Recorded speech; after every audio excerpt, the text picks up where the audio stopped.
Hey, thanks for hitting play on Leanne on Demand today. I've got a very exciting episode in store for you. I have a brilliant friend. You've probably heard of him. His name is Michael Bungay Stanier. He'll introduce himself in a second. I first met Michael back in 2019 when I was lucky enough to get an interview with him for the first time facilitated podcast in Brisbane. Fast forward about 5 years, we ended up collaborating on an awesome rooftop event in Brisbane last year. We had about 150 people there. The vibes they were rooftop vibes. And I'm really thrilled to bring today's episode to you because Michael is releasing something really exciting. I think it's important. I think it's going to benefit you a ton. And what he's releasing today is his Do Something That Matters journal. I'll link to that in the show notes. And I had to reach out to Michael and say, look, we have to celebrate this. It's coming out on the 21st of January. Can you recall something around your insight on journaling? Now, Michael wrote the book, The Coaching Habit, which is about how to be more coach-like every single day. And I was really curious around how do you develop a journaling habit? Because I sort of go on and off. I'm hot and cold. I'm yes and I'm no. And when you grab Michael's journal, there's all these really cool extras as part of it. And Michael invited 52 of his friends to share one question to journal on. People like Jonathan Fields, Chris Gillibo, Pamela Slim, people that I really admire. And Michael also invited me to share a question for that supplementary material that comes along with the journal as well. So I've had a look at these 52 questions. I love the diversity of questions in here. They are going to challenge you. They are super juicy. And not only that, like, let's park the great 52 questions aside. The journal itself is just a treasure to hold.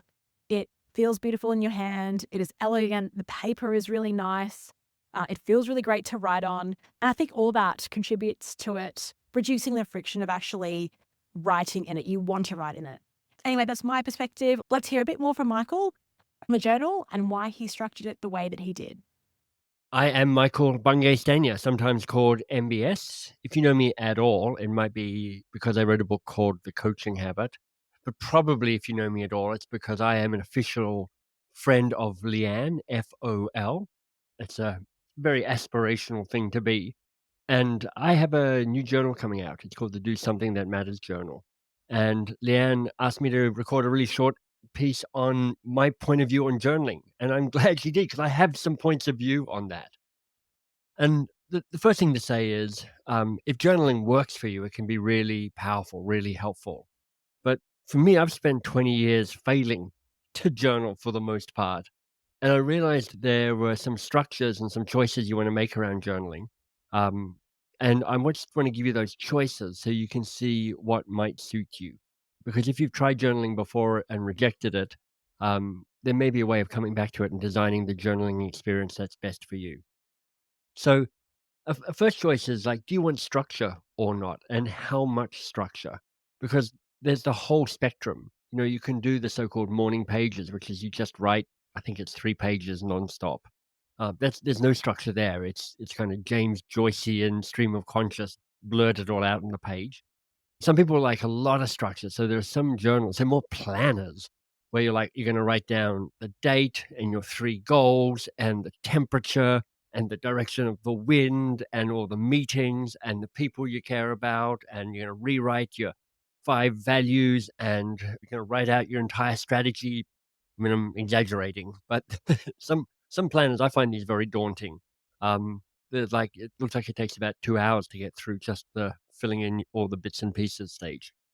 Personally, I want something in the middle. Not enough structure, and I get bored. Too much structure, and I rebel. So for me, something in the middle.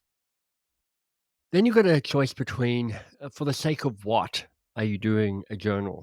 And typically they're framed one of two different ways. One is it's all about self growth and self reflection and self help and self awareness. And I think that's really powerful.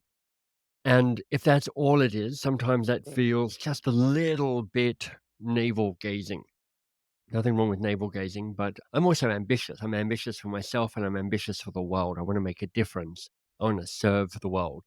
So another choice you're making is around focus and progress and efficiency and momentum and intent. And I want both of those things, but I want them both light. If it's all just a list of all the things I'm going to do each day, that feels like I'm just whipping myself. It's like a burden to myself. If it's all just self-help questions, then they're really helpful, but not always helpful. And too much can be a bit cloying. So the way I've structured my journal is to try and create a mix of those. So let me give you the structure and see, you can obviously you can pick up a copy of the journal if you really want, but you can just design your own journal if you really like to do that. I have 4 questions that I answer Monday to Friday, 3 in the morning, 1 in the evening. The first check-in question of the day is, what do I notice? It's a kind of make you present moment, and then sometimes I'm noticing how my shoulders are feeling and what I'm seeing out the window and what I'm worrying about and how well I slept last night. It's a kind of come and be present to this moment. What's happening right now, Michael, inside and outside?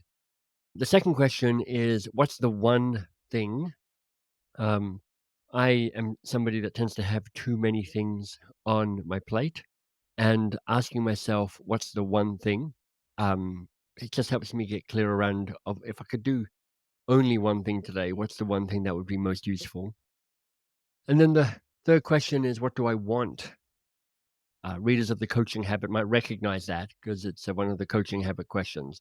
It is such a hard question, but boy, it is so helpful to answer that day in and day out because when you keep writing down what you want, it becomes harder to run from. I personally find that really helpful.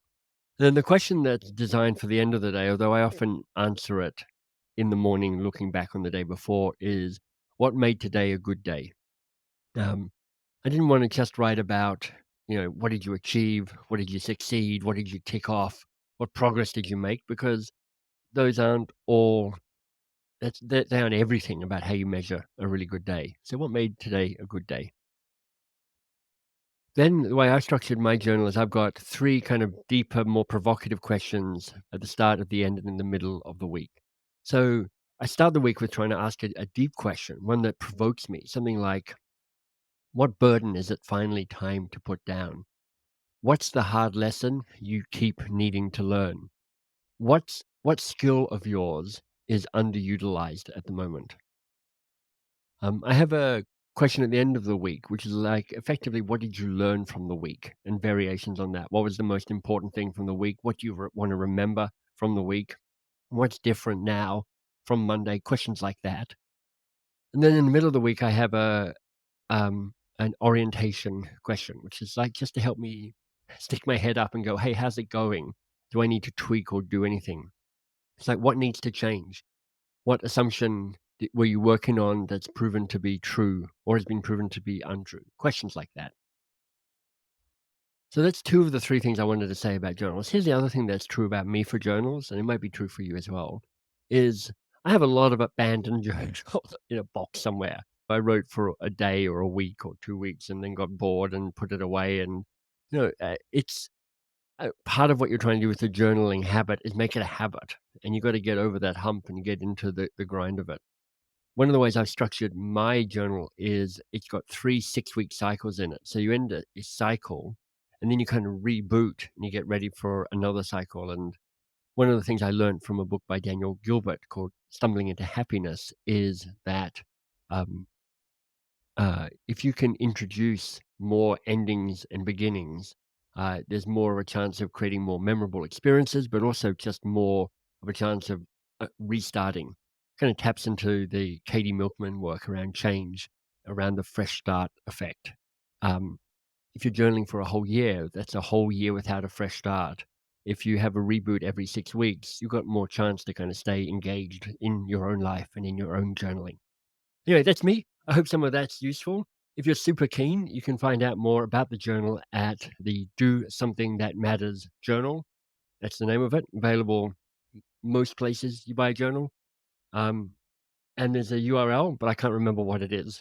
But you can Google it. You'll find it if you're super keen. Thanks for listening. Thanks so much, Michael. What I think I really appreciated in that, I mean, there's so much I appreciated in that share, but the call out for me was around the concept of endings. And it's so true. Like, I have so many of these notebooks that I kick off and it's a fresh start. Then it just drags on for a year. I haven't actually used it. And so I think the fact that it is a contained journal is probably the strongest selling point of this. You can have it, tackle it for a chunk of time And if you feel like then doing something else, you can, and just like going back to loose pages and bring it back when you need. Thanks so much, Michael. And let me know how you like to journal. Send me a note on any of the social media platforms, or you can even comment on this episode in Spotify as well. Thanks for listening, and speak to you tomorrow.